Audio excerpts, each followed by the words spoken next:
Shalom saudara sekalian, apa kabar?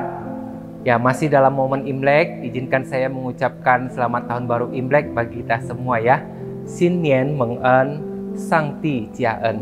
Ya, kiranya di tahun baru Imlek ini kita terus mengalami anugerah Tuhan yang melimpah. Saudara, kita akan kembali merenungkan surat 1 Korintus pasal yang pertama, ayat yang ke-26 sampai ayat ke-31. Nah, saudara, seperti yang pernah kita ketahui bahwa gereja di Korintus ini sebenarnya adalah gereja yang sangat potensial ya, yang kaya dalam berbagai hal dan berbagai karunia. Namun, masalah perpecahan seperti yang dicatat di ayat yang ke-11 ya, telah membuat gereja yang bagus ini, yang luar biasa ini menjadi lumpuh. Nah, saudara, di sini kita melihat terkadang jika kita tidak waspada, keadaan yang melimpah dan kaya akan potensi ini bisa menjadi titik kejatuhan kita juga.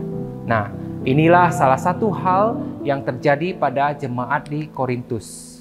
Jadi keadaan yang kaya dalam berbagai hal dan karunia membuat mereka berpusat pada diri mereka sendiri. Mereka memegahkan diri sendiri, mereka menganggap remeh orang atau kelompok yang lain, dan mereka mengandalkan kemampuan diri mereka sendiri. Akhirnya, terjadi begitu banyak masalah internal yang melemahkan gereja ini. Itu sebabnya Rasul Paulus mengingatkan mereka. Dikatakan bahwa ingatlah bagaimana keadaan kamu ketika kamu dipanggil. Dengan kata lain, ingatlah dulu ketika kamu percaya, ketika kamu diselamatkan, ketika kamu dipanggil ke dalam keluarga Allah. Kamu bukan siapa-siapa, tidak banyak orang bijak, tidak banyak orang berpengaruh di antara kamu, tidak banyak orang yang terpandang. Namun kamu yang bodoh dipilih Allah untuk mempermalukan orang-orang berhikmat. Kamu yang lemah dipilih Allah untuk mempermalukan orang-orang yang kuat. Nah, jadi saudara sekalian, sebenarnya Allah lah yang bekerja di dalam mereka, dan Allah lah yang membuat mereka sampai mereka bisa seperti itu. Nah, demikian juga dengan kita hari ini, saudara. Semakin kaya kita dalam karunia, dalam potensi, dalam materi, semakin populer seseorang, semakin besar tendensinya juga bagi kita untuk lupa diri gitu ya, dan memegahkan diri sendiri, mengandalkan diri sendiri.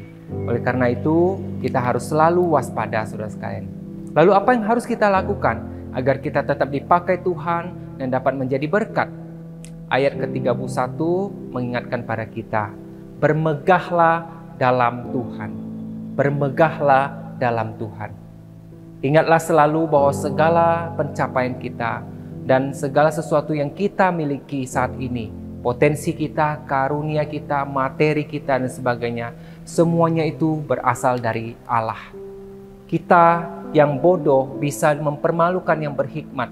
Kita yang lemah bisa mempermalukan yang kuat.